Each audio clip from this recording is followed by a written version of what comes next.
Good morning, everyone. Look at this. This is a little piece of artwork I received in the mail yesterday. It's in a plastic sleeve. It's by the artist Kume Bryant out of Tucson, Arizona.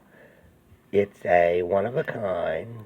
Uh, it's signed. It's got the year on it. Gift number 49. Acrylic on art paper. Kume did a social media deal recently, and you got to pick the colors you wanted, and he Kume made it.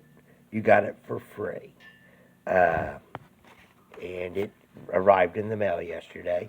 There's a little note that came with it explaining what it was all about, and then a business card, which is pretty cool looking too.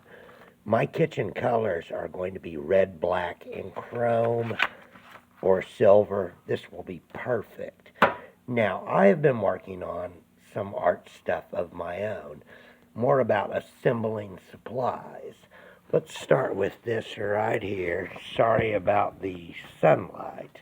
This is my watercolor papers I've upgraded. I needed something portable to work with. I was bumping around the store and I had an idea. Let's get this out of the way. I bought a package of these plastic cutting mats. There's two of them, $1.25. They're pretty thick plastic because they're cutting sheets. And here's the empty. Anyway, I took an old printer box. Well, it wasn't old, it's a new printer.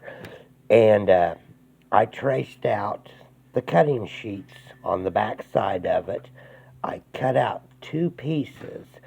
I took my Elmer's glue here and an acid brush, and I painted the advertising side of the cardboard, and I glued them together.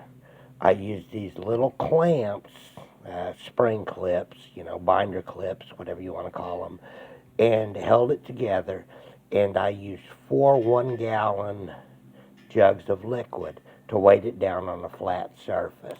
After that had dried for several hours, I took my blue painter's tape and I made an edge all the way around it. I stuck it the middle of the tape down the edges, and then I folded it over, smoothed it out. I took my glue and the acid brush and I painted one side of the cardboard with glue. I glued on one of my cutting mats, clamped it down, and weighted it and waited for several hours.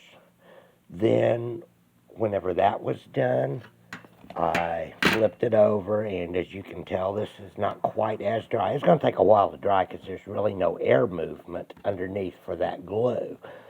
It'll go back under weight, and later in the week it'll be ready to go. But both sides are plastic coated. A little bit of trimming along the edges where it slid on me before the glue went on, or dried as I was clamping it. No big deal there. Anyway, I can use painter's tape. I can tape my paper down. I've bought new watercolors that I really can't wait to get into and start using.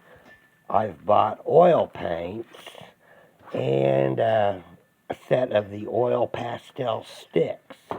This solid board will be perfect for me to use to do that. One other thing that I've done, I was out doing my recycle stuff the other day, and I ran across this, and I thought it was Tupperware, but I looked at the bottom, and it's not. It was a pepper shaker. It says pepper underneath where it says mixed glitter now. I took my P-Touch, made some labels after I'd washed it up and cleaned it up, and I took my mixed glitter from my uh, projects where it all gets mixed up and then saved, and put it all in there, and now I've got a pretty good little shaker for glitter.